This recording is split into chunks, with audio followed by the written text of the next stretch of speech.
नमस्कार। तो आज हम एग्जाम्पल नंबर 7 करते हैं। एग्जाम्पल 7 है, यदि किसी समतल वक्र में एक गतिमान बिंदु का मूल बिंदु के सापेक्ष कोणीय वेग अचर हो तो सिद्ध कीजिए कि उसका अनुप्रस्थ त्वरण आर्य वेग के समानुपाती होगा।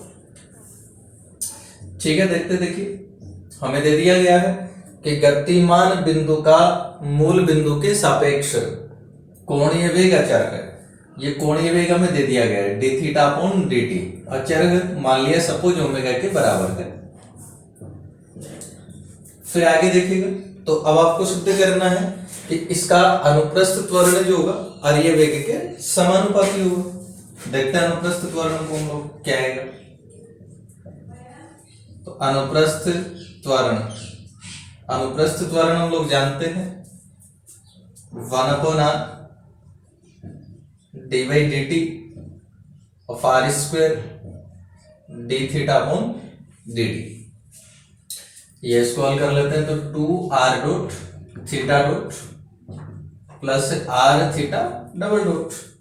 तो वैल्यू पुट कर दीजिएगा इसमें, तो आ जाएगा 2r डॉट और थीटा डॉट यानी d theta upon d t, ये अपने पास में आ गया omega, plus r theta double dot. भाई थीटा डबल डॉट का मतलब क्या होगा, d two theta upon d t square. तो इसका जब टी के सापेक्ष अवकलन करें तो d two theta upon d t square equal to 0। Omega अचर है इसलिए ओमेगा का अवकलन हो जाएगा 0, तो थीटा डबल डॉट आपके पास में आ जाएगा 0। तो ये अपने पास में अनुप्रस्थ त्वरण आ गया 2 ओमेगा और r डॉट जो है आर्य वेग ही है। अब यहां से हम लोग देख सकते हैं कि 2 ओमेगा तो इसमें अचर है। इसका मतलब ये हुआ कि ये जो अनुप्रस्थ त्वरण है, अनुप्रस्थ त्वरण ये समानुपाती है आर्य वेग के। ये हमें सिद्ध करना था। तो नेक्स्ट एग्जांपल नंबर 8। एक कीड़ा किसी गाड़ी के a त्रिज्या वाले पहिए के आरे पर अचर चाल u से रेंगता है और गाड़ी v वेग से चलती है। तो t समय पर आरे की दिशा में तथा उसके लंबवत दिशा में कीड़े के त्वरण ज्ञात कीजिए। देखिएगा, एक कीड़ा किसी गाड़ी के a त्रिज्या वाले पहिए के आरे पर, तो सबसे पहले तो मान लीजिएगा ये गाड़ी का पहिया है और ये इसका व्यास लिया हमने बिल्कुल ऊर्ध्वाधर और इसका केंद्र है। और मान लिया कि जो OA है ये OA इस गाड़ी का आ रहा है, ये OA इसका आ रहा है। अब एक कीड़ा इस आरे पर अचर चाल u से रेंगता है। तो मान लिया कि t समय पश्चात जो कीड़ा है वो इस बिंदु P पर है। मान लिया कि t समय पश्चात जो कीड़ा है बिंदु P पर है और OP की लंबाई मान लिया हमने सपोज r है और ये जो कोण AOB है इसको हमने मान लिया सपोज थीटा है। और इसमें ये भी हमें दिया हुआ है कि गाड़ी है v वेग से चलती है। तो गाड़ी v वेग से चलती है तो गाड़ी का जो वेग होगा स्पर्श रेखा की दिशा में होता है वेग हमेशा, इसलिए बिंदु A पर हमने ये स्पर्श रेखा बना दी। तो ये गाड़ी का वेग हो गया v। और चूंकि आप जानते हैं त्रिज्या स्पर्श रेखा पर लंब होती है, इसका मतलब ये दोनों रेखाएं आपस में लंब हो जाएंगी। अब इसको देखते हैं हम लोग। तो देखिएगा, सबसे पहले तो आपने मान लिया ये आ गया। अब ज्ञात जो करना है, अच्छा t समय पर आरे की दिशा में और उसके लंबवत दिशा में कीड़े का त्वरण हमें ज्ञात करना है। तो देखते हैं, देखिएगा इसके लिए हमें दे दिया गया है कि जो कीड़ा है अचर चाल u से रेंगता है। कीड़े की चाल दी हुई हमें, अचर चाल u से रेंगता है।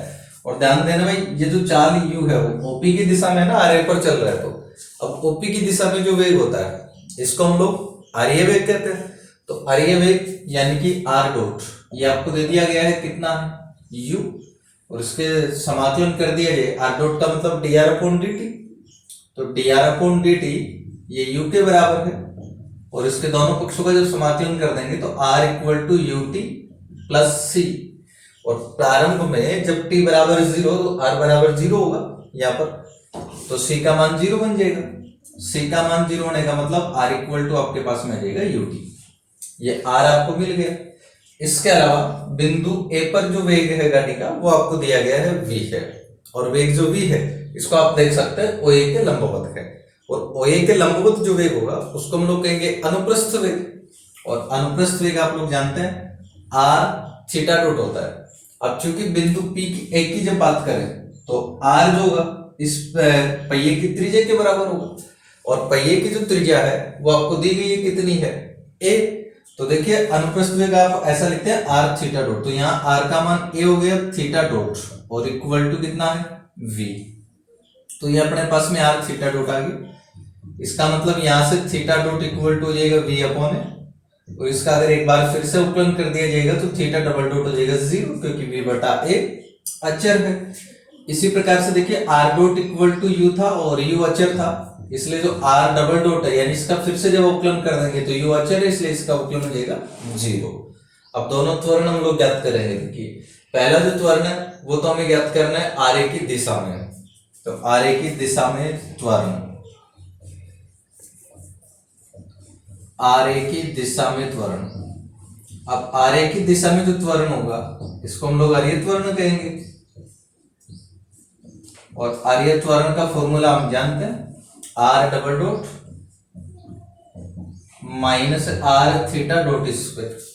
वैल्यू पुट कर दीजिएगा इसके अंदर, r डबल डॉट हम देख सकते हैं 0 है, तो ये आपके पास आ जाएगा 0 minus r theta dot square, तो minus r theta dot square, तो थीटा डॉट अपने पास में क्या आ गया v अपॉन a, तो ये हो जाएगा माइनस r, और r का वैल्यू भी पुट कर देंगे अपन ut, तो r को तो हमने लिख दिया ut, और थीटा डॉट स्क्वायर है, थीटा डॉट का वैल्यू v अपॉन a करेंगे तो v स्क्वायर बटा a स्क्वायर।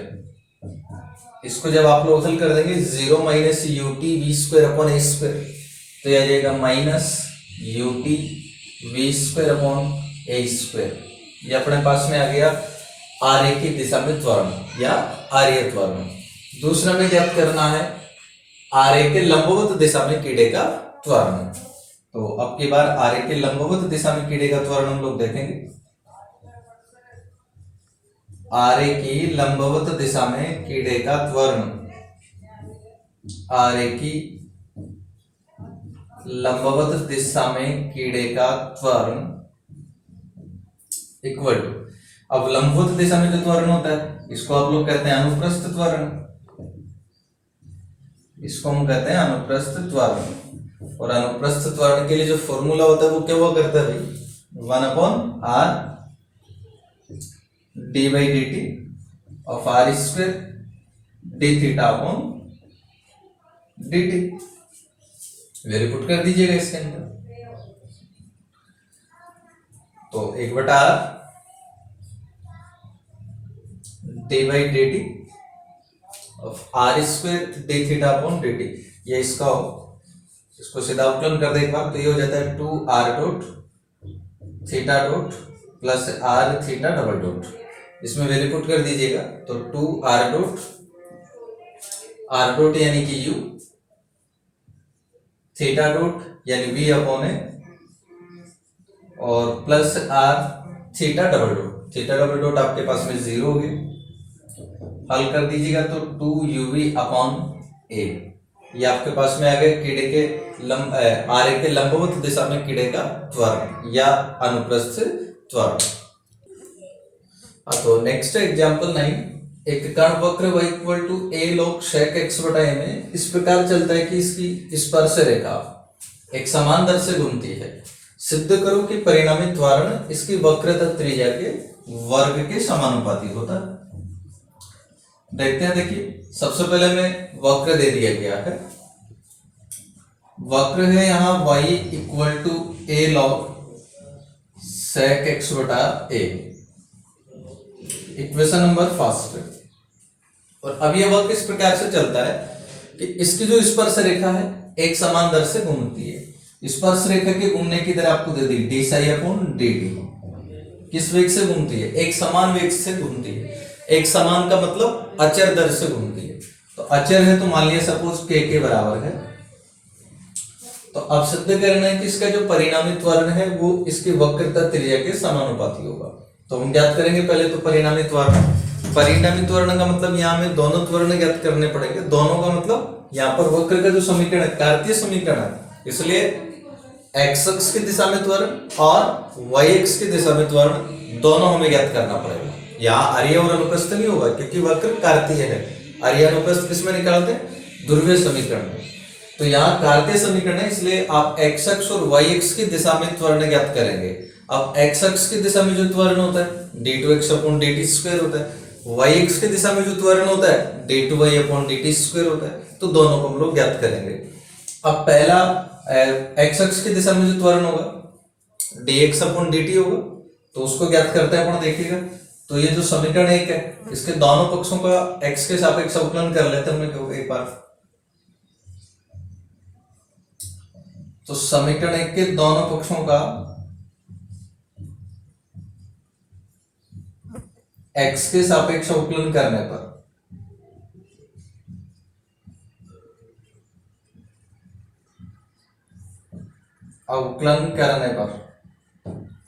ठीक है। देखिए समीकरण के दोनों पक्षों का x के सापेक्ष करेंगे तो y का जो अवकलन है dy/dx इक्वल टू, ये तो अचर है, log sec x/a का करेंगे। तो log का अवकलन आप जानते हैं 1/sec x/a। इसके बाद sec का अवकलन हो जाएगा sec x जो tan x हुआ करता है, तो यहां हो जाएगा sec x/a dot tan x/a। इसके बाद x/a का अवकलन हम लोग करते हैं, तो x/a का अवकलन हो जाएगा 1/a। a से a कैंसिल हो जाएगा, देन dy/dx इक्वल टू, ये sec x/a भी कैंसिल, तो ये बराबर आ गया tan x/a के। और अपन जानते हैं कि जो dy/dx है tan से a के बराबर हुआ करता है ना, स्पर्श रेखा की प्रवणता, और बराबर tan x/a। इसका मतलब यहां से हमें साई इक्वल टू मिल गया x/a। अब हमें तो यहां से अगर क्रॉस मल्टीप्लाई कर लिया जाएगा तो x इक्वल टू आ जाएगा a साई, और इसके दोनों पक्षों का t के सापेक्ष अगर अवकलन कर दिया जाए तो x का t के सापेक्ष अवकलन हम लोग जानते हैं dx/dt इक्वल टू a अचर है, और साई का जो t के सापेक्ष अवकलन होगा d psi/dt। तो ये आपके पास हो जाएगा d psi/dt, then dx/dt equal to a d psi/dt, और d psi/dt बराबर है k के। तो d psi/dt का वैल्यू पुट कर दीजिए k, तो dx/dt अपने पास में a के आ गया, लेकिन हमें d2x/dt² चाहिए। तो एक बार फिर से हम इसका t के सापेक्ष अवकलन करेंगे। अब t के सापेक्ष जब अवकलन करेंगे तो dx/dt का हो जाएगा d2x/dt²।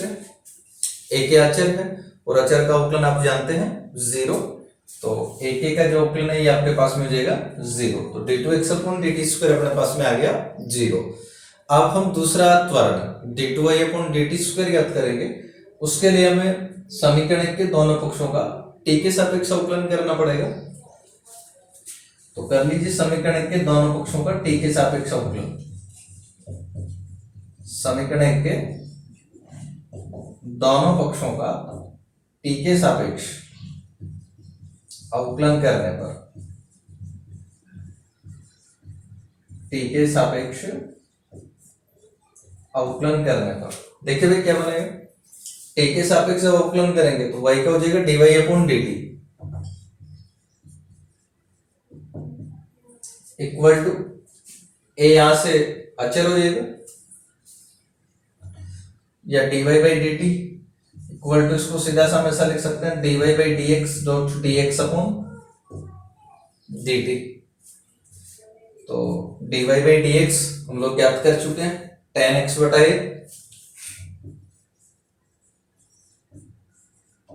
और dx/dt ये हम ज्ञात कर चुके हैं a के। तो dy/dt आपके पास में आ गया। अब d2y/dt² कर दीजिएगा। तो a के तो यहाँ अचर है, अब tan x/a का अवकलन करिए। तो tan का अवकलन आप जानते हैं sec² x/a। इसके बाद हम x/a का अवकलन जब करेंगे तो 1/a आ जाएगा, फिर a से a हो जाएगा कैंसिल। तो ये आपके पास में आ जाएगा k sec² x/a ए, ये d2y/dt² अपने पास में आ गया। तो अब परिणामी त्वरण अपन ज्ञात कर लेंगे। तो परिणामी जो त्वरण है, परिणामी त्वरण को किस प्रकार से लिखेंगे भाई? रूट, देखो पहला जो त्वरण है x अक्ष की दिशा में, ये आप लिखते हैं d2x/dt² का होल स्क्वायर, और प्लस से दूसरा जो त्वरण है d2y/dt² का होल स्क्वायर, दोनों का वैल्यू पुट कर दीजिएगा तो आ जाएगा रूट d2x/dt² तो 0 है, और प्लस d2y/dt² अपने पास में है k sec²x/a, तो ये है k sec²x/a का होल स्क्वायर। इसको जैसे हल करेंगे 0 होगा, और इसका स्क्वायर और रूट दोनों कैंसिल हो जाएगा, तो आपके पास में परिणामी त्वरण आ जाएगा k sec²x/a। ये तो आपके पास में आ गया परिणामी त्वरण। फिर हमें सिद्ध करना था कि जो परिणामी त्वरण है वो इसकी वक्रता त्रिज्या के वर्ग के समानुपाती है। ये परिणामी त्वरण आया, अब ज्ञात करेंगे वक्रता त्रिज्या। तो देखिए वक्रता त्रिज्या, वक्रता त्रिज्या के लिए फॉर्मूला आप जानते हैं, रो इक्वल टू क्या हुआ करता है 1 प्लस dy/dx का होल स्क्वायर, घात हो जाती है इसकी 3/2 और बटा d2y/dx²। ये वक्रता त्रिज्या रो का फॉर्मूला होता है, वैल्यू पुट कर दीजिएगा इसके अंदर। तो रो इक्वल टू 1 प्लस dy/dx। अब dy/dx का जो मान था tan x/a था, तो ये हो गया tan² x/a, घात हो गई 3/2 और बटा d2y/dx²। तो देखो dy/dx का मान अगर tan x/a है, तो इसका जब फिर से अवकलन कर देंगे तो tan x/a का अवकलन हो जाएगा sec² x/a, और x/a का हो जाएगा 1/a। तो इसको हल करिए तो रो equal to 1 plus tan² x/a यानी sec² x/a बनेगा, और घात 3/2, तो 1 प्लस tan² x/a ये बन गया sec² x/a, और इसकी घात 3/2 और बटा ए तो ऊपर हो जाएगा, और बटा में बच गया आपके पास sec² x/a। Then rho equal to a, देखो sec² x/a की घात जब 3/2 करेंगे तो बन जाएगा 2 से 2 कैंसिल होगा sec³ x/a बटा sec² x/a। Then rho equal to sec² x/a cancel हो जाएगा, तो यह आ जाएगा a sec x/a। ये अपने पास में आ गई वक्रता त्रिज्या रो अपने पास में आ गया। अब सिद्ध करना था कि परिणामी जो त्वरण है वक्रता त्रिज्या के समानुपाती होगा। तो अब परिणामी त्वरण को देखिए, इसलिए परिणामी त्वरण इसका मान आपको रो के टर्म्स में ज्ञात करना भाई। तो देखो यहां पर था k sec² x/a, तो ये हो जाएगा k, और sec x/a का मान यहां से पुट कर दो रो अपॉन a, तो यहां जब जैसे लिखेंगे तो जाएगा रो स्क्वायर बटा a स्क्वायर। ये आ गया अपने पास में परिणामी त्वरण। अब इसमें हम देख सकते हैं k बटा a स्क्वायर, ये तो अचर राशि है, इसका मतलब जो त्वरण है ये समानुपाती है रो स्क्वायर के।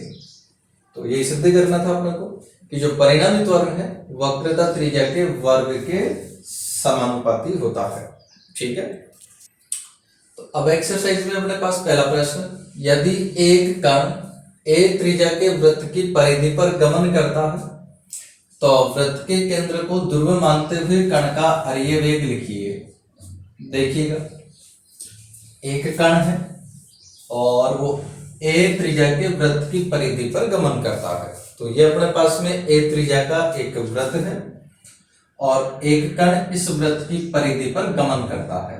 तो इसका जो केंद्र O है इसको हम ध्रुव मान लेते हैं, और इसकी त्रिज्या आपके पास में a है। तो कण सपोज t समय पश्चात यहाँ इस बिंदु P पर है, तो कण के वृत्त का समीकरण आप लोग जानते हैं, इसका ध्रुवीय समीकरण r इक्वल टू ए होगा, x square plus y square equal to a square, कार्तीय रूप में जिसको हम कहते हैं। इसको ध्रुवीय में अगर परिवर्तित कर दें तो हम जानते हैं x square plus y square बराबर आर स्क्वायर होता है, तो ध्रुवीय समीकरण बनेगा r इक्वल टू ए।